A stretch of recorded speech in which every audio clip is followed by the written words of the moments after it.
You know,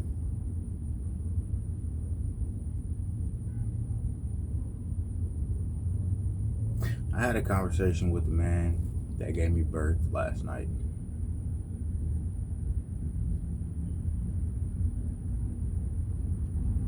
I ego deathed him. I egoed him. Honestly, I gave him time to avoid it. A couple months ago, I asked the same man if he knew what a destiny swap was. He said no. At that time, he was giving me a ride to the store. And I told him, well, next time you give me a ride to the store, I'll fill you in on it. And I'll let you know what it is. And then I purposely stayed out of his car to avoid it because I knew what it was going to do. And so last night, like I explained to him, I asked him, I said, hey, so did you ever figure out what a destiny swap is? He's like, no.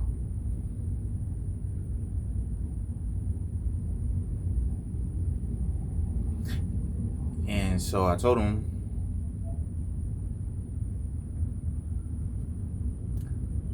because growing up, we always had cloth talk. My mother never really cared for this cloth talk, this perspective of mine, this opinion of mine. And my father, we would always talk about it, be able to bounce ideas, and he recommend different teachers. I let him know where I was at, what I was on, what I was studying, what I was in, what I was listening to or reading up on or whatever. So I figured that he would at least be in the know about a destiny swap. He said he still didn't know, so I explained it to him. I said, well, you know the basis of how this goes. Whenever you speak with societies and this and that, before you get tapped, you gotta get prepped. Now, part of your preparation is, unfortunately, they want your psyche. They want you. Essentially, the societies, they want your psyche to create a alter ego for yourself. Now, majority of times, the catalyst for this is going to be some sort of trauma, whether it's like sexual trauma, sexual abuse, whether it's like physical abuse, whether it's like substance abuse, whatever. Now, like I explained to him, the best thing, so what they do is they try to get you young, right? They try to get you real young, right? Me, I got caught my pants down before I was 10. You see what I'm saying? Like, me, I got caught my pants down. I think I was like 8 years old. You know what I'm saying? So when you go through these traumatic experiences, if you aren't guided properly, if you're not handled correctly, what it does is it will suspend your psyche there in that moment in fabric and stitch in time, right? So you'll continue to live, your vessel will continue to grow, you'll go through the 7 stages of man that Shakespeare wrote about. However, mentally, your psyche is still stuck at 7, 8, right?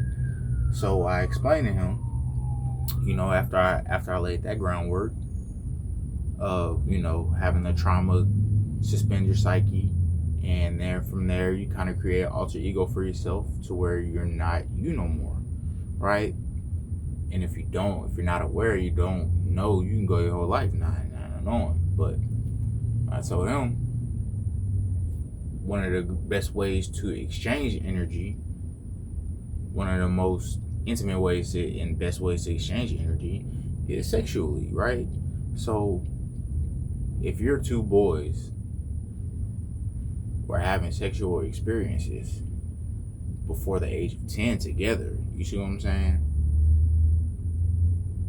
That would explain, well, how did I put it to you? Essentially, me and my younger brother being sexual sexual with each other at a very, very, very, very young age, right?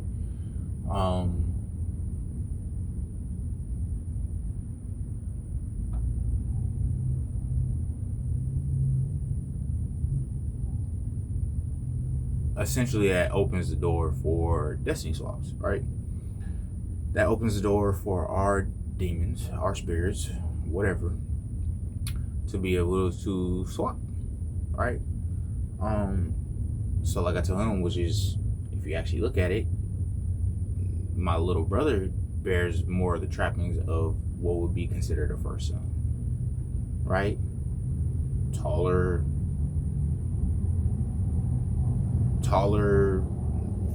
physique, better physique, seems to be more stable in his ways, this and that, seems more stable in his career, this and that. Now, on the backhand of that, doing the shadow work of that, because it seems like, okay, well, you talking about destiny swap, like you did the shadow, that sounds like shadow work. No, that's not even the shadow work part of it. The shadow work side is recognizing that it's actually been my little brother the whole time, getting in between. He had this, so back when we were kids, he had this bad habit, bro. He had a horrible habit of squeezing into places, squeezing in between people where there was no space. Let me explain. I had three blood siblings. That makes 4 of us, and then we also had a cousin that we pretty much considered our sister as well, so that makes 5 of us. We all grew up together. My younger brother, which is the baby of all 5, he's the youngest of all 5. I'm the second to youngest. He's the youngest of all 5. Let's say my sister on this side, my older brother on this side. We all sitting here, we just watch TV on the couch. My younger brother, my little brother, he would always come in. Let's say he'd see us 3 sitting there on the couch, watch TV. This motherfucker would squeeze in, like, force his way in. That's a habit. Now, let me just skip a bunch of time, and let me just skip to when I was about 22. When I was about 22, 23. Just moved back to Texas, got a job, blah blah blah. Now my younger brother has this thing where he doesn't care that I'm older. He doesn't this or that. He feels like I said, with a true destiny swap, if you feel like you're the older son, you're gonna naturally be like, that's my first, or shit roll downhill, so bring it to me first, and then whatever's left, you can go da da da. Long story short, 22, 23 years old, moved back to Texas, started working with AT&T, doing like technician work for AT&T. He looked for a job. Da, da, da. So I get on AT&T, bro. I'm on for a couple months. Then come to find out, my little brother looking for a job afterwards. And I'm like, you know what? Just on some big bro shit, bro. I'll put you on. Put the nigga on. Same nigga stabbed me in the back, bro. The exact same nigga stabbed me in the back. So what happened was, put him on, he got on, doing good work, we doing good work. I'm coming up on about a year with the company, and the regional manager bring me in for a meeting and ask me how I feel about going to Colorado to help them open up a division in Colorado. I'll be moving into a leader position, like a leadership position, all that extra stuff, da da da. Yeah, that's fine, bro. She greenlit it. We went through everything. We had a meeting for about an hour, talked through all the details, all this and that. Cool. 2 weeks go by, bro. Next thing I know, she pulled. Like, what you pull out for? What you mean? Oh, we found somebody. What you mean you found somebody else? We didn't already done this and that. You'll never believe what Angela White told me. Angela White from Arkansas. She was a Razorback. I remember that. I still remember you. My memory is good. Angela White. She was the regional manager for AT&T's Digital Life home security. And we had our office out in Garland, Texas, off of Juniper Road. Or Jupiter Road. Juniper is the street from back home in Arlington, Texas. Jupiter Road, Garland, Texas. That's where the MasTec, because we worked for MasTec. MasTec had a contract with Digital Life, AT&T, and these huge companies. Long story short, I said, what happened? Why? What you mean? I thought I was going. Oh, bro, you know what this woman told me? Because we was cool, she was like, man, I'm going to just be honest with you. Your little brother ratted you out. I said, what? She said, yeah, you remember like last week when, you know, you had dropped the drill off a roof and that broke, and then you know, dropped a couple of other things in the attic and you couldn't get them? Yeah, well, your brother told us about that, and, you know. What? Now, I never bought it to him. So, the thing about it is, I feel like, how can I put it?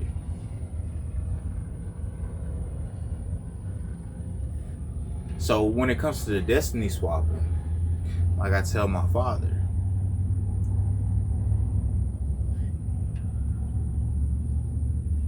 it's just certain trappings. It's certain trappings, right?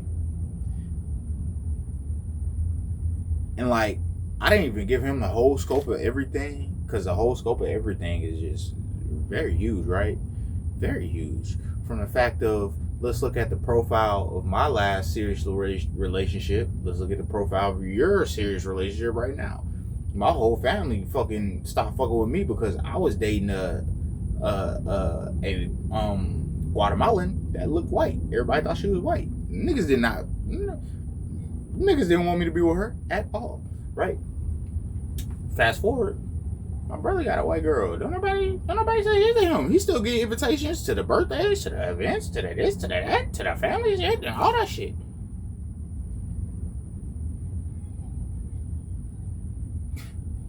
When me and the old Guatemalan girl, when I got her pregnant, right? When I had got her pregnant, you need to think about this. Are you sure you're ready? And this, that, blah, blah, blah. Now, when my younger brother, got his baby mom pregnant, which, when I say spirituality, I'm not calling you a dog. Listen, I'm not calling you a dog, shawty, but I'm about to paint this picture. So when I say spirituality, when I look at it, okay, so my sister, the one who was responsible for telling me that so-and-so did some effed up shit.